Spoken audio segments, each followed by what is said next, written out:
Hello and welcome to West Country Wanderings. Welcome back to the Severn Way. Today it's part 16.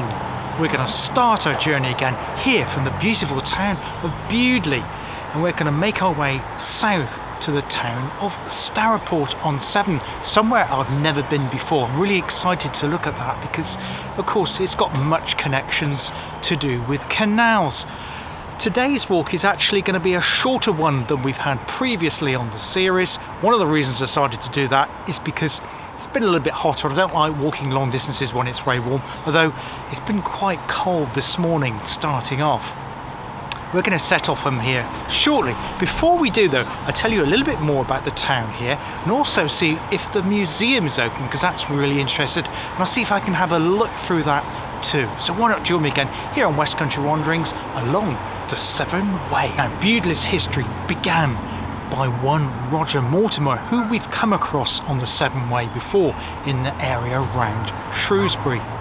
He set up the town shortly after the Norman conquest, realising its full potential because of good old Sabrina here.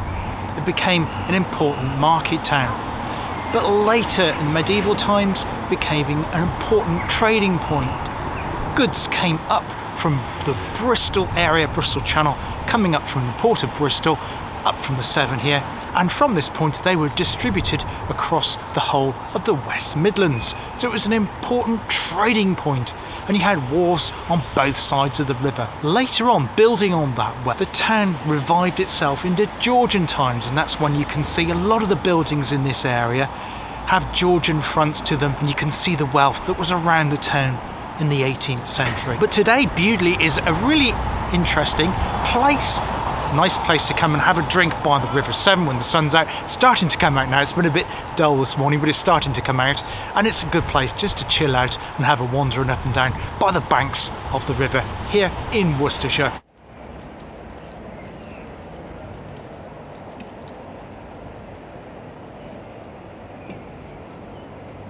For our journey today, we're going to set off shortly after I've had a look to see if the museum's open. I'll insert some clips of that if it is, and then we're going to head over the bridge. But before we join the Severn Way, I'm going to go up and see what we can see of the Severn Valley Railway at Bewdley Station. Now, the SVR unfortunately isn't open today, so there won't be any of the steam trains that we've seen on the two previous episodes of the Severn Way. However, I will return at some point to the SVR to do a full, well, probably 2 or 3 different videos on the SVR at different points as we go on here on West Country Wanderings. But yeah, that'll be our starting point across the bridge, and then we'll be following the river down towards the port of Stourport. There are interesting things to see along the way, so hope you can join me continuing the journey here on West Country Wanderings. Good, that looks like the museum is open today, and it's free entry too, and it's through the archway there.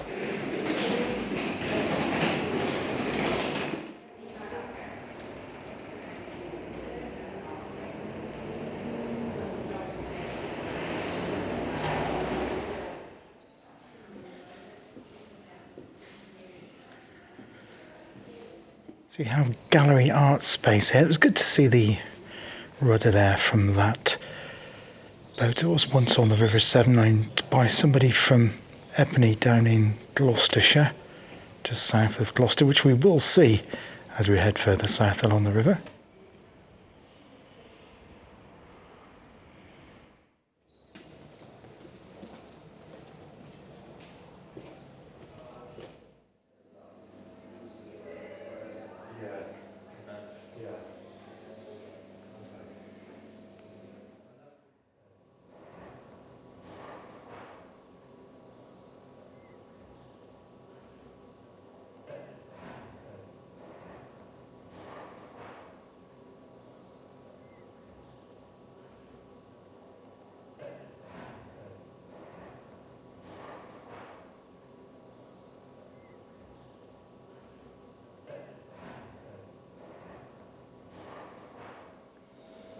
So in here it tells you about the history of this fabulous town of Bewdley, and there's a model of the original bridge where I did the introduction. There is a new bridge, but that's the original.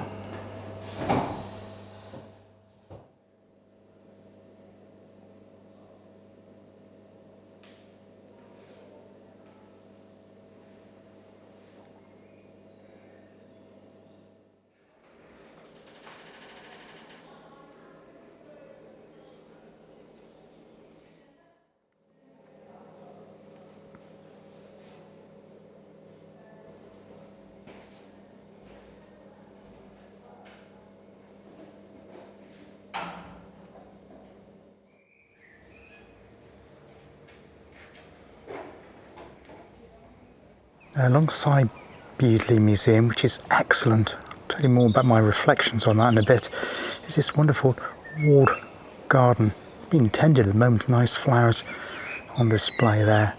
And it's just a fabulous setup of this museum. It's almost like an open air, but not quite an open air museum, because you have that wonderful covered walkway, but everything is really well maintained and displayed.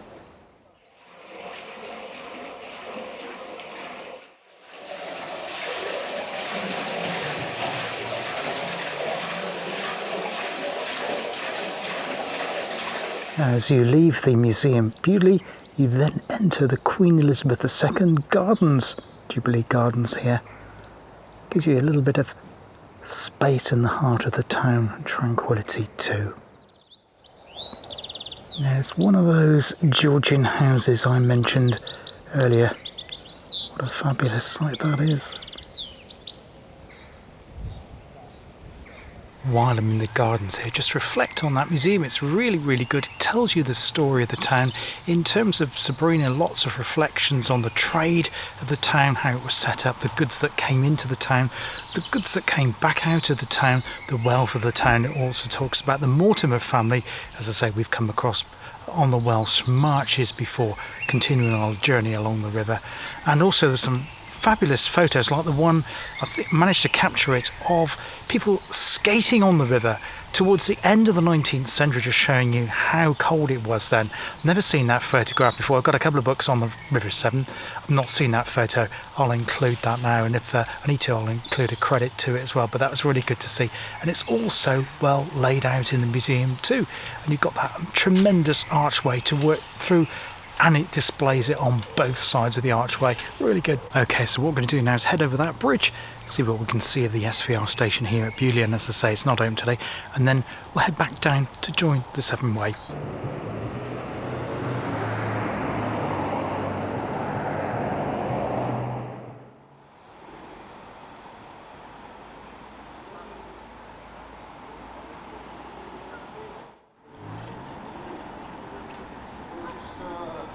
Sandy, Philly, yeah.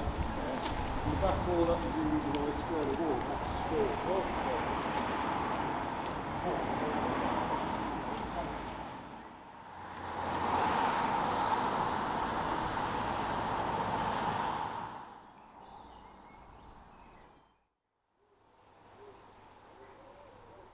So here we are at Bewdley Station on the SVR. As I say, there's no trains running today. I didn't know about that.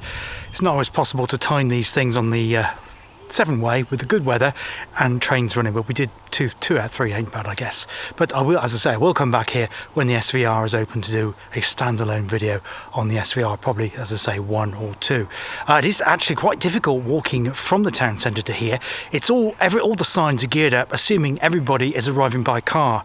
I'm not, lots of other people aren't, so it'd be really good to have some better footpath signs from the town centre to this station, because it's a little bit tricky to find, and also the paths are very, very narrow, so if you are walking, take very, very good care. But it's good to see this brilliant GWR station here on the Severn Valley Railway line.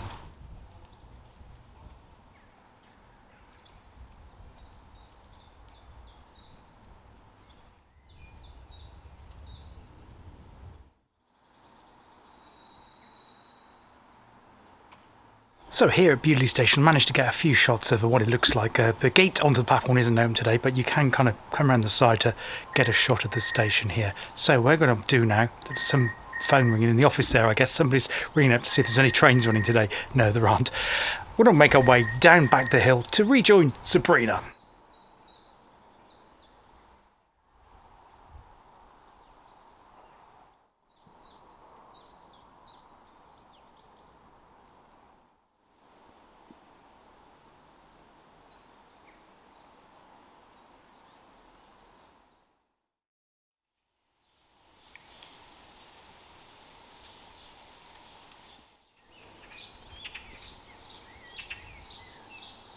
So here we are, back on the Severn Way again. There is Sabrina again, so I've joined up again. We're now leaving the town of Bewdley. Really enjoyed that. So I'd spent a couple of hours there. I'd got there about just after 9 o'clock today, after catching the bus from Kidderminster. I caught the train up by Worcester, train to Kidderminster, bus from Kidderminster right over to Bewdley, but that only takes about 20 minutes or so from Kidderminster bus station, though it is a bit confusing at Kidderminster bus station because you're not sure which stand you're supposed to be on. My little travel line app doesn't tell you that, but anyway, I worked it all out, so it's all good. We're here, back on the Severn Way again. As I say, it's a shorter walk today. I'll put in the exact route miles now because I want to spend some time in Stourport. First of all, telling you about Stourport, and also having a look at the canal there too. It's a really interesting place, and I want to do some canal photography in that area as well.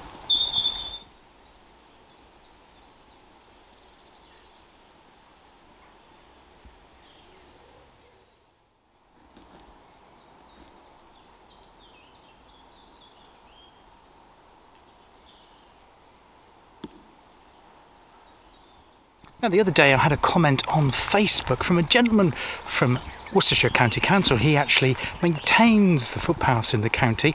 He watched all or part of my last Severn Way video where I was commenting on the fact that the standard of the footpaths in Worcestershire on the Severn Way is far higher than what it is in Powys and Shropshire. Indeed, I've still never heard back from Shropshire County Council at all.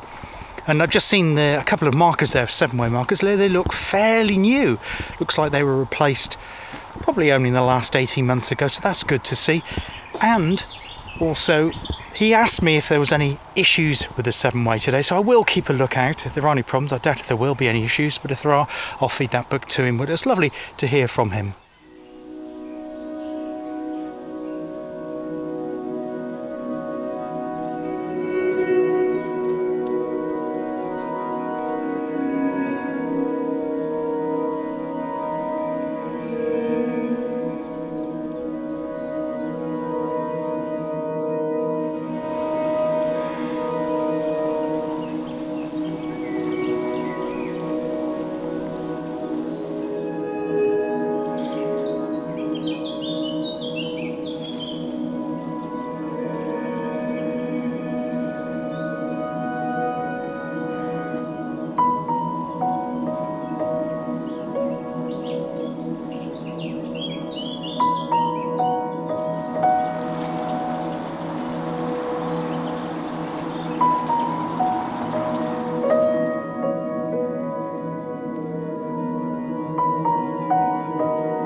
What you're looking at here is black stone rock, and there is an oak tree in the way slightly, so just underneath where that oak tree branch is are some caves, and those caves were once the homes of hermits.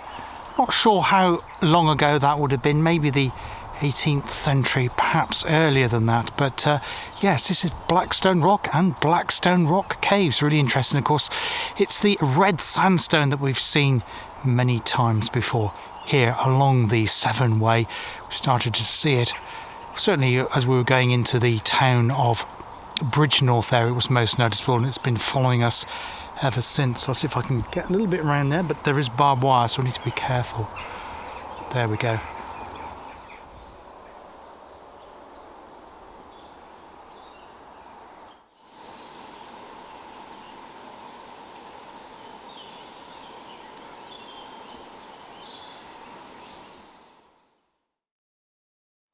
So from here, looks like the Severn Way climbs up, and then it cuts through a slice of the rock. Let's have a closer look.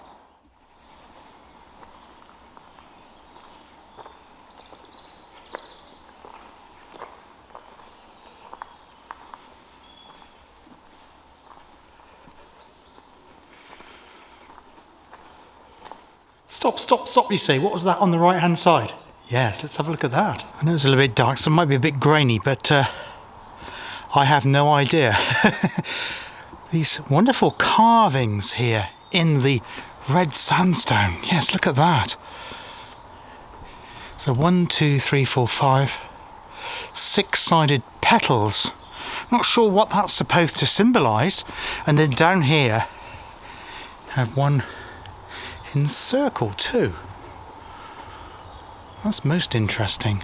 Doesn't mention that in my guidebook. It just says about the hermit's caves. But if I can find any information on that, put that in the usual way. Interesting. And then you can see on this side the real redness of the sandstone there.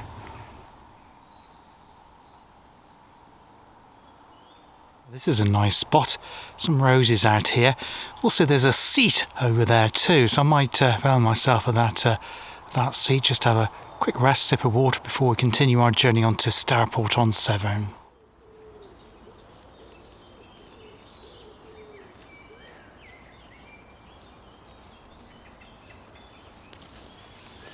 Now, this is a particularly lovely spot of the Severn Way. It opens out here.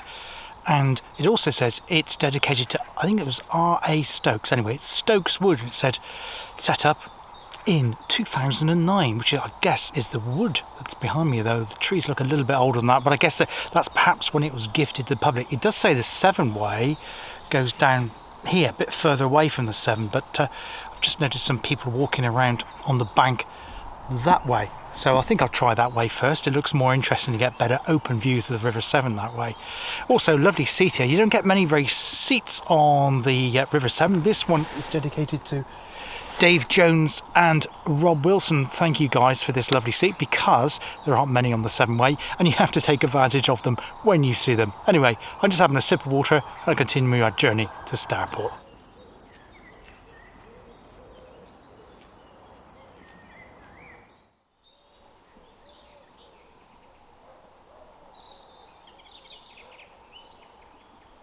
It's surprising how open this section is compared to the narrow path that I had when I'd left the town of Bewdley. But yeah, you get a tremendous feeling of space here. It's absolutely terrific, and you can see it's delineated there by the Severn Valley, how the river has cut through the rock on both sides, although it's further away on my left, your right of the screen, closer on the right. One of the interesting things I read up about when I was preparing for this walk today, I did know about Stourport-on-Severn. Obviously I have an interest in canals, and I did know that it was the junction with the Worcestershire and Staffordshire Canal, or Worcester Staffs. And what I didn't realise though was that they originally had thought about connecting the canal at Bewdley to the River Severn rather than further down at Stourport. More about that in a bit.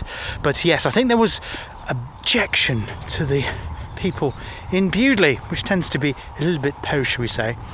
And it is not like really posh, it's not pretentious like that, but in those days it probably was, in the sense that people really didn't want to associate themselves with the Industrial Revolution, what they saw as this stinking ditch, as it was described then, coming into their town and invading it, in terms of you had the barges, the Severn Trows coming along and then making their way up into Staffordshire along the canal. But yeah, they didn't want any part of that, and it was partially because of that they then decided upon the spot of Stourport, just a few miles further to the south, as we'll see later today.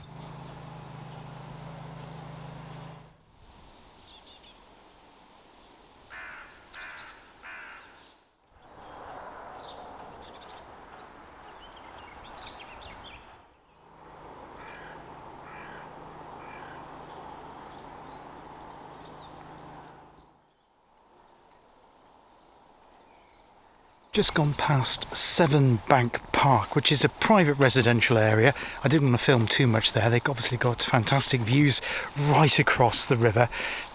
On a particularly daylight today, it's now brightened up since I left home. It was quite grey and chilly when I left, but it's now the sun's come out. It's rather delightful again. So we're seeing the Severn and the views from it, or of it, should I say, in all its glory. Path's a little bit overgrown here, but it's still passable. It's not a real issue at all. Just seen a blue dragonfly there too, so that's tremendous. We're just coming up to the halfway point between here and Stourport-on-Severn, or Bewdley should I say, and Stourport-on-Severn. And so it's tremendous seeing all of the early summer, that's what I meant to say. We've passed spring, haven't we? We're now into summer, we're now into June, so we're well into summer, and the temperature certainly feels like it too. So yeah, just having a bed down there to mind my head with the low hanging branches. But yes, path is still fine. As I say, it's just a little bit growth there, spring growth, because we had it wet in March and April. It's now to flourish. Oh, low, there's a load of, look at that. Wow, I don't know if that's caught out, I see that in editing, but yeah, they're everywhere. They're absolutely tremendous. I've never seen so many dragonflies in one area like that before. It's I can't get up there quite easily. It's a slippy bit. Well, it's not slippy as in wet, it's slippy because it's a shiny surface. Obviously in the winter time it would have been wet and it would have been quite tricky, but we're carrying on here on our journey to Stourport-on-Severn.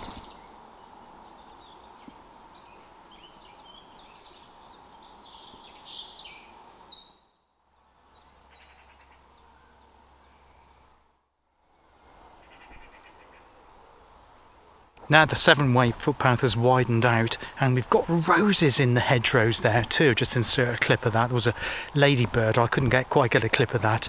We've got, I think it's a caravan park. So we had the park homes like permanent resident park, and I think here it's caravans for holiday makers that wanting to holiday by the banks of the River Severn. And why not? Most beautiful place it is here in the lower part of the Severn Valley now. You've got the Severn Valley, which is, as we've been coming into it through Bridgenorth down to Bewdley, now Stourport, and then later on we'll be going into the Severn Vale, which is where of course the Severn widens out and you can't see the sides of the valley anymore, and you have the Severn floodplain too, but that'll all become clear as we head south towards Worcester, Gloucester and Bristol.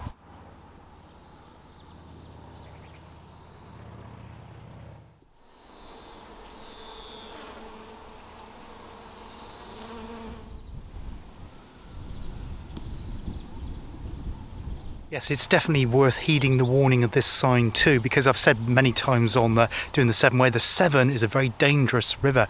Although here you can actually make out the edging of the Severn there, you can see the depths of it. It looks fairly shallow. You go into the middle there, not only is it deep, but it also has very, very strong currents too.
Now as we enter the town of Stourport-on-Severn, going under this delightful avenue of horse chestnut trees, they've now come out of flower. I love seeing that in May with the beautiful horse chestnut, but sadly no more, they've gone over now. Just gone through the Stourport Motor Launch and Bungalow Society, blah blah blah. Yeah, I think it's like a private area, so you are allowed to walk across it because of the Severn Way, public right of way across it. Maintained reasonably well, the banks and the grass and everything, so it's a pretty pleasant place to go, but which has got this bit which is nice and welcome, bit of shade from the trees, or from the trees, giving me some shade away from the sun, because it's getting quite warm now as we're coming into mid-afternoon. And then I'll stop in Stourport. What I plan to do there is tell you a little bit about the canal, and we'll have a look at some of the narrowboats, tell you about the history of that, and then we'll have a tour of the town, to bring the end of Severn Way 16. Then I'll be telling you what's going to be happening on the next one.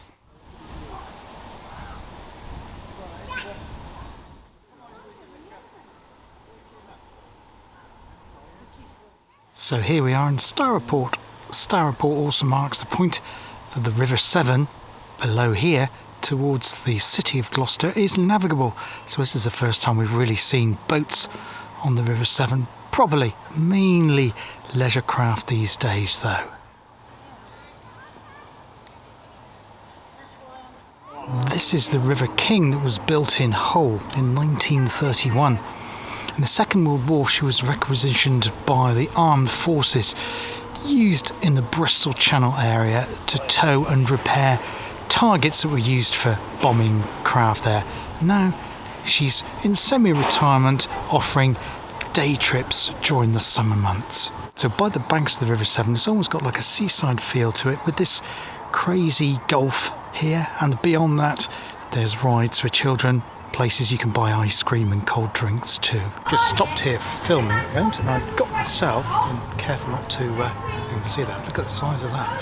That is a ice cream in a tub, that's what I asked for. I didn't realise it was going to be that ginormous. It's a chocolate, hazelnut, toffee and banana. Yeah, weird, not going to look at that. It seemed to be £4 I think it was. I thought, oh, that sounds a bit pricey, but then I saw the size of it and what was in it. I thought, actually that's not too bad, and it absolutely tastes delicious. Anyway, I'm just going to enjoy this here and then I'll continue filming.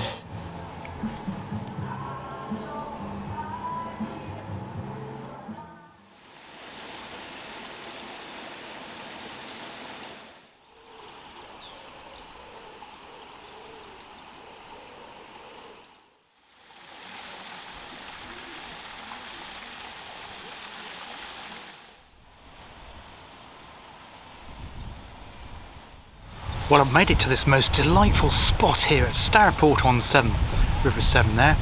Staffs and Wolf's Canal there. The canal joined the River Severn here in 1771. You may remember earlier on I said about the residents of Bewdley not wanting it because of that stinking ditch, James Brindley and all of that. Well, the reason that they brought the canal to here wasn't in fact because of that. That is rumour, well there might be some truth in it, but it was easier to cut through the landscape following the River Stour, because if they'd gone towards Bewdley there'd have been lots of hills to cut through and there'd have been less engineering costs to bring the Staffs and Woods down from the Wolverhampton direction, where it eventually meets up with the Trent and Mersey Canal, and bring it through this way rather than the more long-winded hilly way. Delightful spot here. Also come through a fun fair, lots of places to eat and drink. You've also got the Tontine Inn. It's worth pointing out. I'll insert a clip of that now, because that was the original building, the headquarters of the Staffs and Woods Canal, here in Stourport-on-Severn.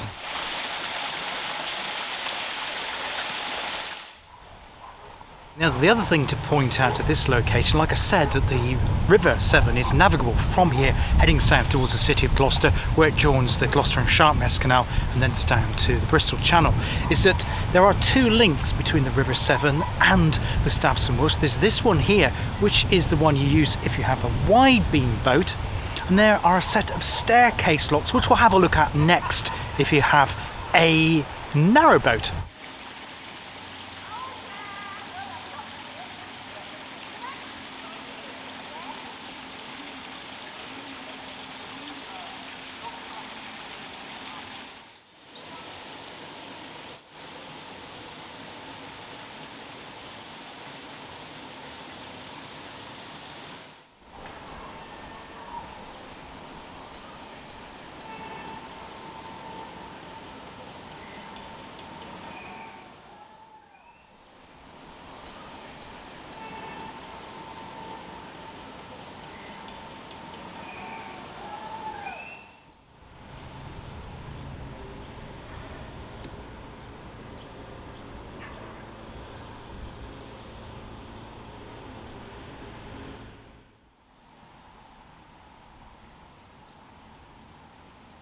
Now, Stourport-on-Severn hasn't always been called Stourport-on-Severn.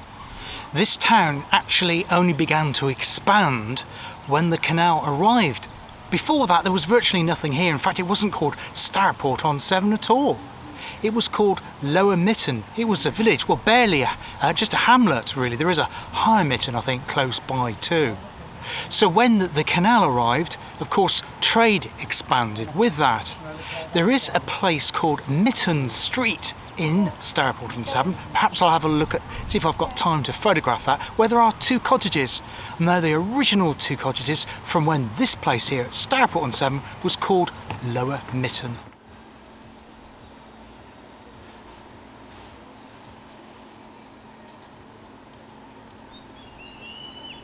Now the locks for the narrowboat's entry towards the Staffs and Worcester canals just behind me there, just the other side of the canals basin here. It's a terrific sight, particularly if you like me, you're interested in canals, and I can't believe this is the first time that I've ever been here. Certainly first time on the channel, first time I've ever been here at all. So much to see in terms of canal, the ephemera.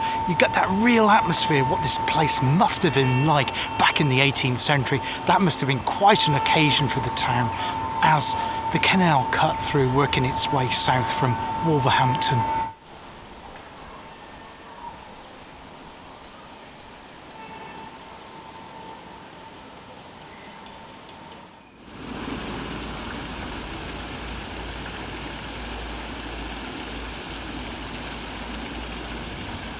Well, that's it for today here on West Country Wanderings. Hope you enjoyed it.